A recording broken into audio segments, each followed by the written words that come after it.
তাদের অবদানের জন্য অনেক অনেক ধন্যবাদ। সত্য কথা বললে পরে চালাক লোকে রাগ করে। কবিতার নাম নির্বাসন।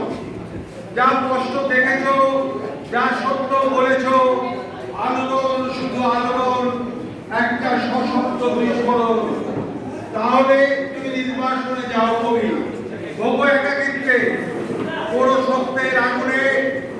যারা ভয় পেয়েছে তারা তোষামদে অথবা কৌশলে কিংবা অর্থের কারসাজিতে সিংহাসনের কাছে, তারা চেনা হয়েও অচেনা, সাজ্যে আড়ালে ও আবডালে নানা গুজব ছড়িয়ে পড়ে, আলোচনায় মাতোয়ারা।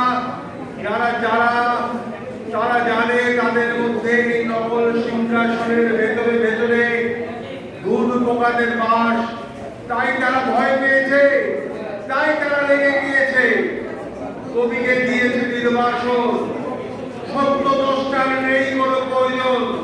মাতক সাজানো উৎসবে পুরস্কারের ঢক্কা নিলামে সব সত্য চাপা পড়ে যাবে জলমলে চাপ চিপকে।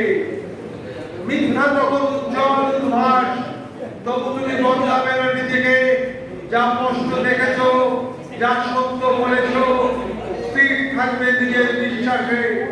তাহলে তুমি যাও নির্বাসনে, একা একা লিখে যাও রক্তাক্ত কবিতা, শুধু পুড়ে যাও সত্যের আগুনে।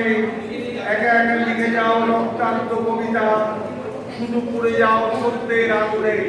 ধন্যবাদ। বাংলা সাহিত্যে অনেক অনেক উন্নতি হচ্ছে।